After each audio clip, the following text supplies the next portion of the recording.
First, I want to express my gratitude for the opportunity to be here, not only to share a few insights with you, but also to participate in this incredible event.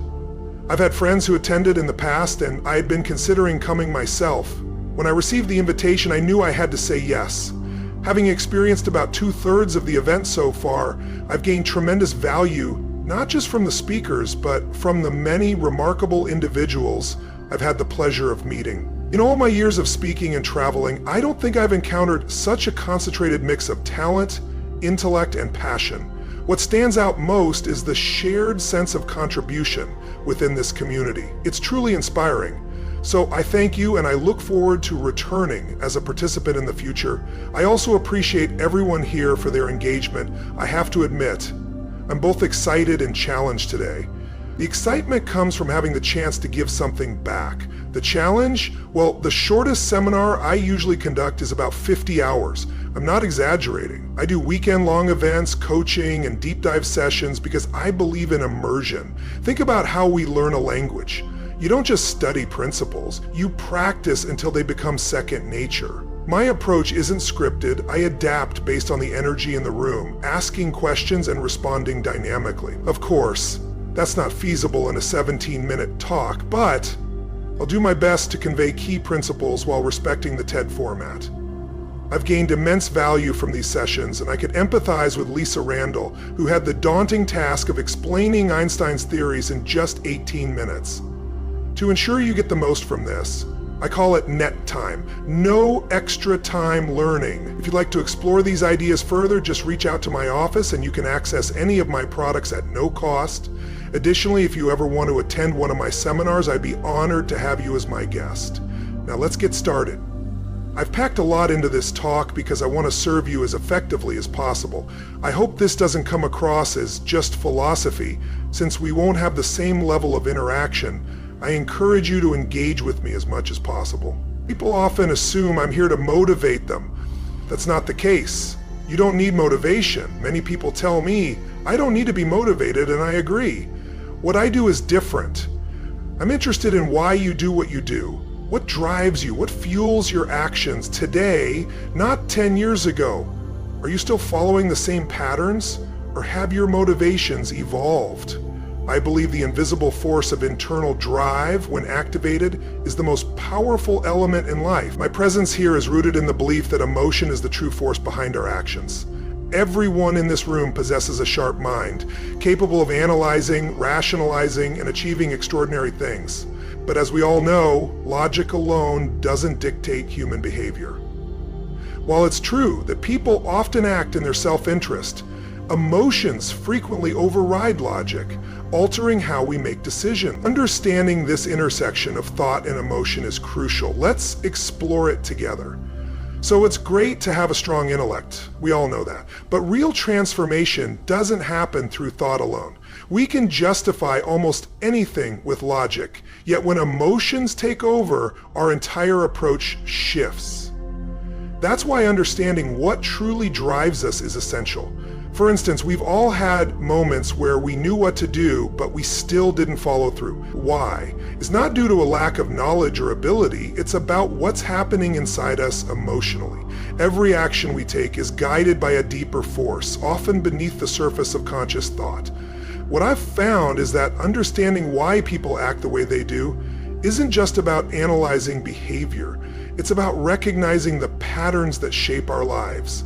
And these patterns, in turn, are driven by something even deeper, our emotions and beliefs. The challenge is that most people are unaware of the real forces at play. They think they're making logical decisions, but in reality, their emotions are in control. Have you ever been in a situation where you wanted to achieve something yet kept procrastinating? That's not a lack of discipline, it's an emotional pattern. This is why two people can be given the same opportunity, the same tools, and the same information, yet one succeeds while the other struggles. It's not about intelligence or talent alone, it's about what's driving them internally. And that's what I want to help you explore today. What's really guiding your actions? If you can understand that, you can change everything. The way life unfolds, particularly for highly intelligent individuals, is fascinating. We can analyze it mentally, but what truly motivates you? By the end of this talk, I want to encourage you to reflect on where you currently stand. For two key reasons. First, to help you contribute more effectively. Second, to foster a deeper understanding and appreciation of others, leading to stronger connections that could help address the challenges our society faces today. Technology is bringing us closer, but that doesn't always mean we truly understand or value one another. For the past 30 years, I've been captivated by one central question. What determines the quality of people's lives? What drives their performance? This is what I've dedicated my career to. When I get a call, it's because someone needs immediate results. Whether it's an athlete struggling under pressure, someone facing a personal crisis, or even a life or math situation, I'm expected to act fast. Over nearly 3 decades, I'm grateful to say I've never lost someone in a life-threatening crisis. Not yet, at least. And that's largely due to my understanding of fundamental human needs, which I want to share with you today. Performance improvement is one thing, but I also focus on what shapes a person's ability to go beyond themselves and make a meaningful impact. In my view, life boils down to 2 fundamental lessons. The first is the science of achievement, something many in this room have mastered. It's the ability to turn ideas into reality, whether in business, finances, relationships, or personal well-being. The second, less commonly mastered, is the art of fulfillment. Unlike science, which follows predictable rules, fulfillment is an art form. It's about gratitude and contribution. You can only experience so much joy in isolation. Through years of experience, I've explored what truly makes a difference in people's lives. Consider individuals who have been given every advantage: wealth, education, love, support, yet some still struggle, even spending their lives battling addiction. On the other hand, there are those who have endured extreme hardship, physical, emotional, or psychological trauma, who go on to make remarkable contributions to society. So what truly shapes us? While most of you likely reject that notion, society as a whole tends to view personal history as destiny. But is it really? Does the past determine the future? Only if you allow it to. The truth is, our past only defines us if we allow it to. Many people believe that biography is destiny, that what has happened to them will always determine their future. But that's only true if we remain stuck in that mindset. What really shapes our lives is the meaning we assign to our experiences. 2 people can go through similar hardships. One may be broken by it, while the other uses it as fuel to grow and contribute. The difference lies in perception. If we define our past as a limitation, we remain trapped. If we see it as a source of strength, it transforms us. Throughout my career, I've worked with individuals from every background: top executives, elite athletes, struggling families, and those in crisis. What I've found is that success and fulfillment don't come from external circumstances alone. They come from an internal decision. The decision to take control, to redefine what's possible, and to use every experience, good or bad, as a stepping stone. The reality is, human needs drive everything we do. Whether we realize it or not, they shape our choices, our behaviors, and the way we connect with others. Understanding these needs is the foundation for personal growth and meaningful relationships. Once we recognize what truly motivates us, we gain the power to change not only our own lives, but also the lives of those around us. Now, the challenge is this: will we let our past dictate our future, or will we take control of the narrative? Because the truth is, our past does not equal our future unless we choose to live there. What everyone in this room already knows, and what we sometimes need to remind ourselves, is that understanding something intellectually is not the same as applying it. We may know what to do, but without action, that knowledge is useless. So today, let's reinforce a fundamental truth. Decision-making is the ultimate power. When asked if they've ever failed to achieve something significant, most people would answer. Now, if you question them about why they didn't succeed, whether it's an employee, a partner, or even yourself, what are the most common reasons? What do people usually say? They claim they lacked knowledge. They didn't have the necessary funds. They ran out of time. They didn't have the right technology or support. Some even blame external factors beyond their control. But what do all of these explanations have in common? They all point to a lack of resources. And while these reasons may be valid, you might truly lack money or support, resources are not the deciding factor in success. The real determining factor is not resources, but resourcefulness. By resourcefulness, I don't just mean a cliche phrase. I'm talking about emotions, human emotions that drive action. When we channel our emotions effectively, we can accomplish anything. I witnessed that level of emotion just a few days ago, and if that same energy had been conveyed in a crucial moment, the outcome might have been different.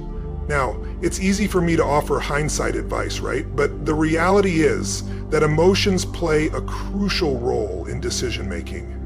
When people watched the debates at that time, their emotions affected how they perceived intellect, competence, and capability. I know people who intended to vote one way, but changed their minds because of emotions at play. So, what's the key takeaway? If we can harness the right emotions, we can push ourselves beyond limits. Creativity, playfulness, and determination can help us break through barriers. If you lack money but are resourceful enough, you'll find a way. That's the ultimate asset. Yet, this isn't the narrative people are often told. Society tells us we fail due to a lack of resources, but the truth is, success is about leveraging what we have, our emotions, creativity, and determination to find a way forward. So what's the pattern? The story people tell themselves shapes their reality. They focus on what they lack instead of what they can create. But history proves that those who succeed don't always have the most resources, they have the strongest drive. Think about it. There have been countless moments in history when individuals or groups lacked money, time, or even basic support, yet they still triumphed. Why? Because they found a way. They tapped into creativity, persistence, and adaptability. Let's be clear, resources alone do not guarantee success. You can have all the tools, the perfect circumstances, and still fail if you don't take decisive action. On the other hand, someone with fewer advantages but unwavering determination can achieve extraordinary things. So, if resources aren't the issue, what is? It's the mindset, the willingness to push forward, to adapt, to find solutions when others see roadblocks. It's the belief that no matter what stands in the way, there's always an alternative path. Now, take a moment to reflect. Think about a time when you overcame something despite the odds. What drove you? It wasn't just external factors, it was your inner resolve. That's what matters most. Ultimately, success isn't about what you start with, it's about how you use what you have. And those who master that skill, they're the ones who truly make an impact. I have to say, I appreciated the energy. Now, what determines the resources at our disposal? As I've said before, decisions shape destiny, and that's what I want to focus on. If decisions dictate our future, what influences those choices? It all comes down to three fundamental decisions. First, what will you focus on? At this very moment, you are making a conscious or unconscious decision about what to direct your attention to. The moment you choose your focus, you assign it meaning, and that meaning generates an emotional response. Is this an ending or a beginning? Is it a punishment, a reward, or just fate? The emotions that emerge from this meaning drive our actions. Reflect on your own life. Think about the decisions that have shaped your path. It may sound profound, but over the past 5, 10, or 15 years, haven't there been choices that, had you made them differently, would have completely altered your life's course? How many of you can think of at least one such decision? Whether for better or worse, perhaps it was a career decision that led you to meet the love of your life. Maybe it was a business choice. Consider the early days of Google. Initially, its creators considered selling their technology. What if they had followed through with that choice instead of building their own culture? Imagine how different their lives and the world would be today. History is shaped by decisions. Think about the moment when a woman refused to give up her seat on a bus. That single act didn't just change her life, it altered society. Or picture the individual standing in front of a tank in defiance. Now, take someone like Lance Armstrong. He was diagnosed with testicular cancer, already a daunting challenge for any man, let alone a professional cyclist. The disease had spread to his brain and lungs.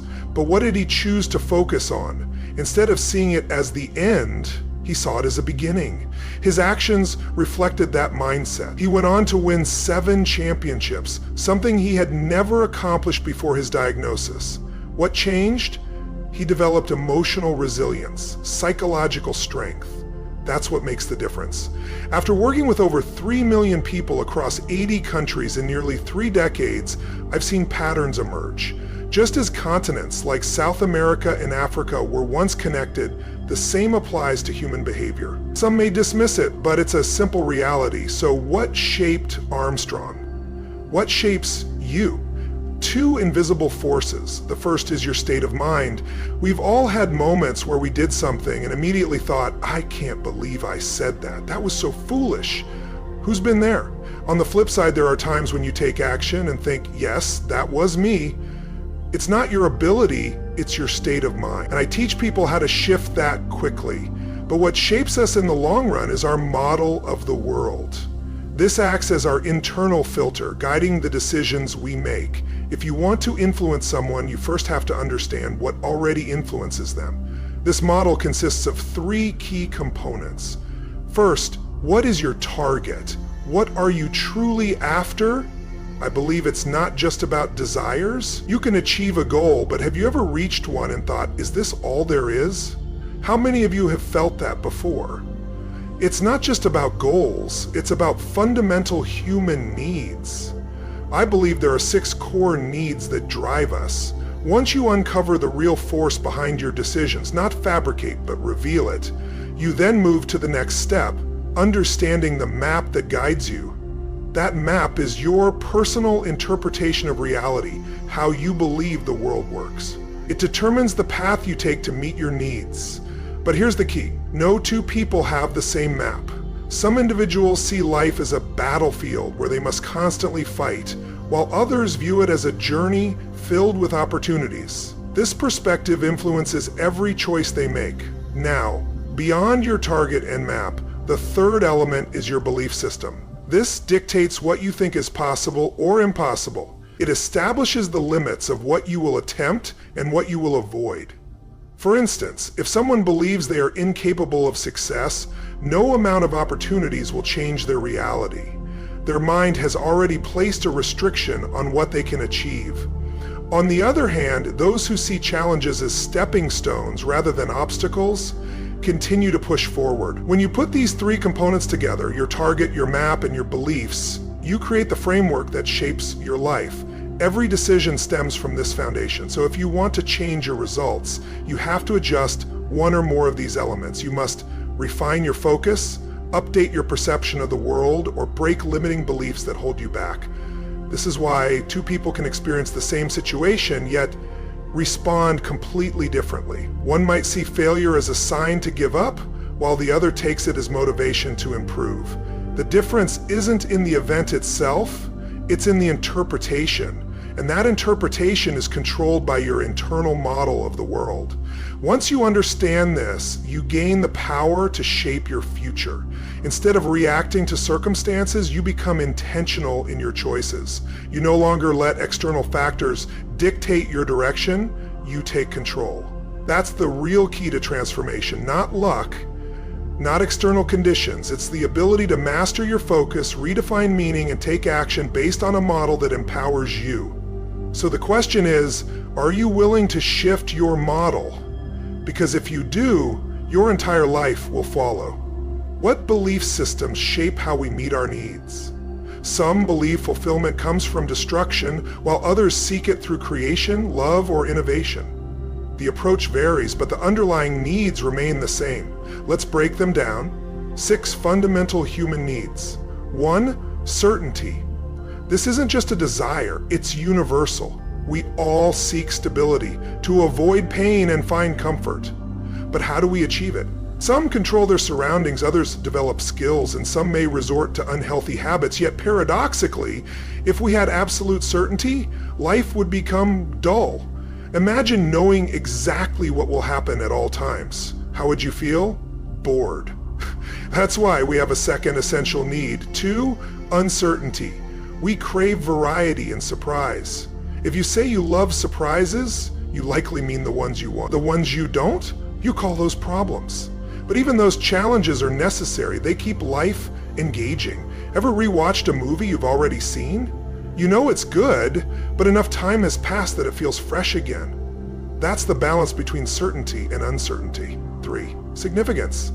We all want to feel unique, important, or valued. Some achieve it through success, spirituality, or personal expression. Others take extreme measures like violence to feel powerful instantly. A single act can make someone significant in an instant, giving them a sense of control, unpredictability, and excitement. Violence persists because it meets these needs in the fastest way possible. Until human consciousness evolves, it will remain a path some choose. However, there are countless other ways to feel significant.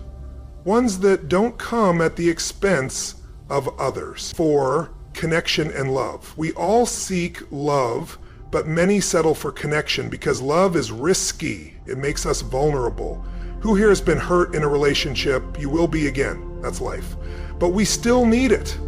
Love and connection come in many forms through relationships, spirituality, nature, or even pets.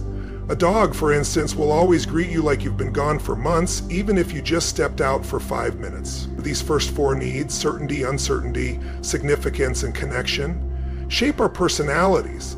Every person finds a way to meet them, even in unhealthy ways, but true fulfillment comes from the final 2. 5. Growth. If you're not growing, you're declining. This applies to relationships, businesses, and personal development. Growth is essential. Without it, stagnation sets in. 6. Contribution. Beyond personal growth, we find true fulfillment in giving back. Life's deepest joy comes not just from what we achieve, but from what we contribute. When we help others through kindness, service, or simply making a difference, we feel a profound sense of purpose. Think about it. Have you ever given someone a gift or helped without expecting anything in return? That feeling of fulfillment is unmatched. Contribution goes beyond personal success. It connects us to something greater. The balance of these needs, every human meets these 6 needs in different ways. Some pursue them positively through learning, building relationships, or creating. Others take destructive paths, chasing significance or certainty through harmful means. The key is awareness. If we recognize how we're fulfilling these needs, we can choose healthier, more empowering ways to do so. The most fulfilled people aren't just meeting their needs, they're doing it in ways that uplift themselves and others. Ultimately, the quality of our lives depends on how we satisfy these core needs. The question is, how will you fulfill yours? No matter how much money you have, how many friends surround you, or how loved you are, you can still feel unfulfilled. Growth, I believe, is about having something valuable to give because our deepest need is to contribute beyond ourselves. As cliche as it may sound, the secret to living is giving. Life isn't just about me, it's about we. This room understands that, and this culture embraces it. Take Nicholas, for example. He spoke about his $100 computer with such passion. He's a genius, but now he has a calling. And you can sense the difference. It's inspiring. That calling has the power to impact lives. My own life was transformed by the generosity of a stranger. At 11 years old, during Thanksgiving, my family had no money and no food. While we were in danger of starving, my father was struggling, and my mother was making sure he knew it. Then someone knocked on our door and delivered food. That moment led my father to make 3 decisions. His perspective was, this is charity. What does it mean? That I'm worthless. What should I do? And his response was to leave our family, which he did. At the time, it was one of the most painful experiences of my life. I made 3 different decisions that shaped my path. First, I focused on the fact that we had food. That alone was a shift in perspective. But the real turning point was realizing that a complete stranger had given to us, expecting nothing in return. That moment made me believe that people, even those I didn't know, cared. If they cared about me, I wanted to care about others. So at 17, I set a goal to earn enough to feed 2 families on Thanksgiving. That experience was the most fulfilling thing I had ever done. The next year, I fed 4 families. The following year, 8. I never talked about it. I wasn't doing it for recognition. But after 8 families, I realized I needed help, so I got my friends involved. Over time, I built companies and eventually a foundation. 18 years later, I'm proud to say that last year, through our foundation, we provided meals for 2 million people across 35 countries during the holidays. Thanksgiving, Christmas, you name it. And it's been incredible. I don't share this to boast. I share it because I'm proud of what people are capable of when they experience the joy of giving firsthand. Now, let's talk about the driving forces that shape us. We all share the same basic needs, but what matters most varies from person to person. Do you prioritize certainty or do you thrive on uncertainty? A man who explores caves, for example, cannot be someone who needs absolute certainty. Are you motivated by significance or by love? We need all 6 human needs, but our dominant values determine our direction, and that direction shapes our destiny. The second factor is our internal map, our operating system for navigating life. For example, some people dedicate their lives to saving others, even at their own risk. They become firefighters. Others, however, take the opposite approach and cause harm, all in pursuit of the same sense of significance. They want to serve a higher purpose, but their map leads them in a destructive direction. Finally, emotion plays a crucial role. Our perception of time is part of that map. For one person, a long time might mean 100 years. For another, it might be 3 seconds, which, incidentally, is about how much time I have left. Some people view time as an endless horizon, while others see it as fleeting moments. This perception shapes our choices, our urgency, and ultimately our destiny. Understanding these 3 forces, our core needs, our internal map, and our emotions, helps explain why people behave the way they do. 2 individuals can experience the same event, yet interpret it entirely differently based on these factors. The key is recognizing where we stand. Are we being driven by a need for control, or are we embracing uncertainty? Are we seeking validation, or are we motivated by connection? The answers determine how we live, how we lead, and what we contribute. When we shift our perspective and make decisions from a place of purpose rather than fear, everything changes. We begin to create, to serve, and to leave a meaningful impact on the world around us. And in doing so, we discover that the greatest fulfillment comes not from what we acquire, but from what we give. That's the real secret to living. And the last point, which I've already touched on, is fulfillment. Imagine you have a goal and a map, but what if your beliefs ensure you never actually reach your destination? It's like relying on outdated navigation tools. Some of you might remember using MapQuest and realizing it led you nowhere. Now let's talk about emotion. There are around 6,000 words in the English language that describe emotions, but if you ask a group of people to list the emotions they experience in a typical week, separating empowering ones from disempowering ones, most will list fewer than 12. And unfortunately, half of those are negative. That means people are cycling through just a handful of positive emotions, feeling happy, excited, maybe joyful, but then overwhelmed, frustrated, or even depressed. You probably know someone who finds a way to get angry no matter what happens. And on the flip side, you might know someone who always stays upbeat. When 9/11 happened, I was in Hawaii leading a seminar with 2,000 people from 45 countries. We were translating in 4 languages, and the night before, the session focused on emotional mastery. I hadn't planned it, but I asked the group, when do people truly start living? The answer, when they face death. I posed a question. If you had only 9 days left to live, who would you call, what would you say, and what would you do? That night, a woman in the seminar made a call. She had been in a relationship with a man who wanted to marry her, but she had said no. He told her, if you leave for this event in Hawaii, we're done. She went anyway. After that session, she called and left him a message at his office on the top floor of the World Trade Center saying, I love you, I made a mistake, I want to marry you. At 3 a.m. Hawaii time, he called back. She was asleep, so she didn't answer, but he left her a message telling her how much that call had meant to him. Then he said, I don't know how to say this, but you've given me the greatest gift. I'm going to die. She later shared that recording with us. She was even on Larry King Live. After she finished, a man in the audience stood up. He was from Pakistan. He said, I'm Muslim. I wish I could say I'm sorry, but to be honest, This is retribution. Now, I wish I had time to tell you the rest of what happened. Are you sure? Are you sure? Are you sure? Are you sure? Are you sure? Are you sure? Are you sure? Are you sure? People were holding their breath. Then something unexpected happened. Another man stood up. He was an American. He looked directly at the man from Pakistan and said, "I understand your pain, but you have no idea what she's been through. Look at her. Listen to her story." The room was on edge, emotions running high, people from different backgrounds, different beliefs, all in one space, some angry, some heartbroken, some just trying to process everything. Then the woman spoke again. Her voice was steady, but you could hear the weight of her words. She said, "I don't know why this happened to me twice, but I do know this. I won't live my life in anger or fear. I choose love." Silence.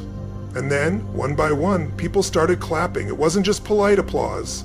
It was something deeper, something raw. The man from Pakistan looked down for a moment. Then, slowly, he reached out his hand.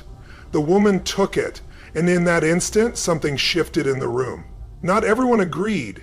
Not everyone understood each other completely, but in that moment, there was connection.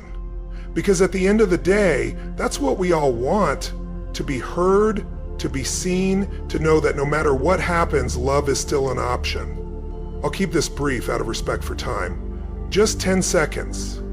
What I can share is that I once brought a man on stage alongside another individual from New York who worked at the World Trade Center.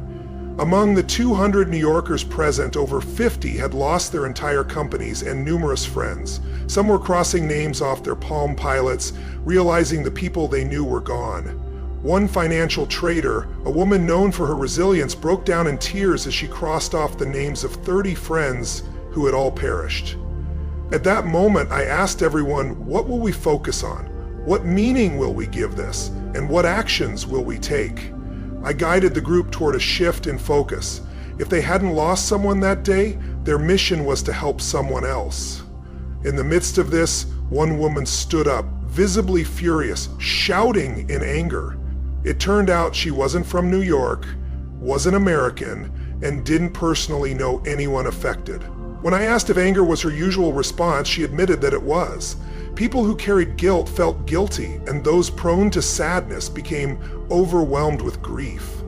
I then facilitated an indirect negotiation between two men. One was Jewish, with family in the occupied territories, and another, a man who had openly expressed his past desire to become a terrorist. The transformation they experienced was profound, something that was captured on film, which I'd be happy to share so you can see it for yourself instead of relying on my words. These two men not only shifted their perspectives, but also took action. For nearly 4 years, they worked together, visiting mosques and synagogues, spreading a message of peace. One of them even wrote a book titled, My Jihad, My Way of Peace. This proves that transformation is possible. My challenge to you is this: take a deeper look at your internal web, your needs, beliefs, and emotions. Do this for 2 reasons. First, so you can give more of yourself, because giving is what truly fulfills us. And second, so you don't just understand others on an intellectual level, but truly appreciate what drives them. That's the only way the world will change. Thank you, and may you be blessed. I hope this message has served you well. Tony Robbins, thank you very much. Truly, thank you. Before I step off, I want to leave you with one final thought. Every single one of us carries a story, a perspective shaped by our experiences. But what defines us isn't just what happens to us. It's how we choose to interpret and respond to it. At any moment, we have the power to shift our focus, to redefine meaning, and to decide what comes next. That's not just personal growth, that's how change happens on a larger scale. So I challenge you, don't just take in what you've heard today, apply it. Look inward, recognize what's shaping your decisions, and then ask yourself, is this serving me? Is this serving others? If not, it's time to make a shift. Because in the end, transformation isn't a concept, it's a choice. Thank you again. I'm grateful to be here with you all.